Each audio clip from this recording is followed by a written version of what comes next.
Welcome back to my channel, Sunshine Shoulders. I'm Calvin. Thank y'all so much for stopping by again today. The intimate clause in a prenuptial agreement, is that necessary? Is it a deal maker or a deal breaker? Let's talk about that. I just came back from the gym, Viper's Gym, working out. I'm waiting on Maryland, so I thought, well, why not make this video now while it's on my mind? I want to give a shout out to Paul K over in Valencia. He came to the meet and greet, and I was talking to him on the live stream. And he had been married for 25 years, and his wife cheated on him. So he said, well, if I get married again, there's going to be 13 things that I'm including in my prenuptial agreement. He said one of them is the intimate clause. And I was like, wow, it's interesting, man. You know, if one of the top 3 reasons people get a divorce is sex. The top 3 is sex, money, and a third party. Not in any order. So if that's the case, we can eliminate one of those reasons right off the top with a intimate clause. Is that even necessary? I think it is, you know, because he was saying, Cal, you'll be shocked at how many men in America are in sexless marriages.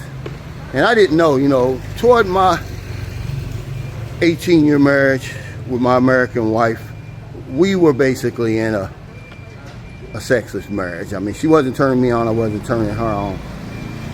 But it's not something I ever thought about. I never even thought about a prenuptial agreement, ever. Only when I started living in the Philippines, being on YouTube, listening to other vloggers and stuff, did even a prenup ever come up, man. But now that it's in my mind, how many times should your wife or your husband commit to having sex with you? And I asked him, he said, well, 3 times a week. You know, and he said that includes a blowjob too if I want it. And I said, wow, is that even necessary? Maybe that's a deal breaker. Well, if it is, then we just won't get married. But he's on to something, guys, you know, and ladies, you know, but hey, Manga B, how many times would you want, or would you demand in your marriage? How many times a week? And how freaky would it have to be? Is it just missionary? Would it be anal? Would it be, you know, fellatio, you know what I mean, a blowjob? What would it be and how many times, man? You know, a lot of people are gonna look at this vlog and be like, Cal, you're crazy, you're nasty. No, this is grown folks talk. If one of the top 3 reasons for divorce and separation is sex, we can eliminate that right off the top by just agreeing, you know, to a certain amount of times, you know, that we're gonna get it on. Right now, because, you know, we're not married, I get it at least once a day. But you know, when you get married, that sort of stuff changes. Maybe they're doing that just to get you to marry them. And then after you get married, it slows down. But if you put that in there, among other things, because I want to interview him. I want him to talk to us about what his 13 things are, because I found that interesting. You know, I made a video last week about she wants to get married and I don't. But prenup never came up in that video. No count demands came up in the video. I'm taking for granted that things are gonna basically be the same in the bedroom, but you can't assume, man. You know what that does? That makes an ass out of you and me. But I'm just walking, waiting on Maryland, and it's beautiful out here tonight, man. The weather's perfect. You know, St. Carl City, very clean place, very safe. That's why I like it. That's why I'm still here today. But talk to me. Put it in the comments. How many times do you want your wife or husband to get it on with you in the bed? And ladies, is that a deal breaker? Because a lot of women over here, they marry older men. Is that a requirement? That he has to get that thing up and working and moving so many times a week or a month or whatever it is? I think it's very important. I think it's very important. because, you know, marriage is sacred to a lot of people. Certainly to religious people. But religious people get divorced too. And sex is one of the reasons why. They don't put the demand there. Among other things, guys, you know, keep a clean house. You know, I just don't like a dirty woman. That was one of the things that I really loved about Maryland. I really loved about my American wife. They keep a clean house. When I used to go to my American wife, when I first started dating her, you know, and going out with her stuff, I could smell the ammonia and the cleaner on the porch. I mean, this is every time, and it never stopped, even when we got married.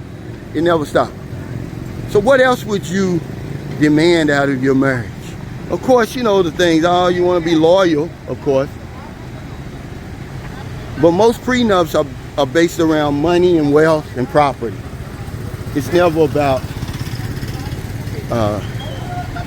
you know, keeping you happy, which is just as important. I want to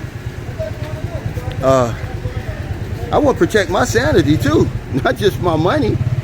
I don't want no crazy ass woman, you know. Maybe one of the prenup agreements should be that you're gonna stay in shape, that you're gonna work out 3 times a week. You know, that you can only you have to maintain a certain weight. And I know this all sounds crazy, but guys, look, y'all know that men, we go by what we see. Okay, that's why a lot of times we get our heads busted over here. We go strictly by looks. We want a good looking woman. We want a trophy wife. We don't want some fat slob with a neck looking like a stack of pancakes, cankles, and, you know, all that old inner tube around your waist and all that. That stuff turns you off. And the same with ladies. They may want the same thing. They may want you to supply a certain amount of money. But I'm interested to know what his other 12 reasons are. But this intimacy really caught my attention, because that's the thing that seems to disappear once the honeymoon is over. So thank y'all for stopping by. This is the only nightclub in San Carlos City. It's called, right here, it's called C5. And I don't even know if you really consider it a nightclub. So you go in there and they got women and serve you drinks. I don't know if they'll do anything special. I believe they will, but I'm not for sure. I've never been in there. One of my subscribers went in there, and he went back the next night, so it must have been nice. Now here's the Palau Hotel. This is where I'm gonna have my party if I have it. And I'm probably gonna have it, they've got a nice party room on that second floor there. But this is a decent place right here. It's got decent prices. I think the standard room is only 1,800 pesos. And the aircon is clean. The rooms are kind of small, but it's worth it because they really got good food here. This is one of the places I told you in San Carlos where they've got good food right here. Just about everything they serve is good. They got great ribs. They've got great pancit. You know, most of Maryland tried the steak. She said it was good. So if in America, if in the Philippines, wherever y'all find your heart to help somebody, not a day goes by I don't help somebody. If I don't know anything else, I know this one thing for sure. We help other people. We help ourselves. Take care. Stay safe. Stay out of trouble. I'll see you next time. Don't do anything stupid.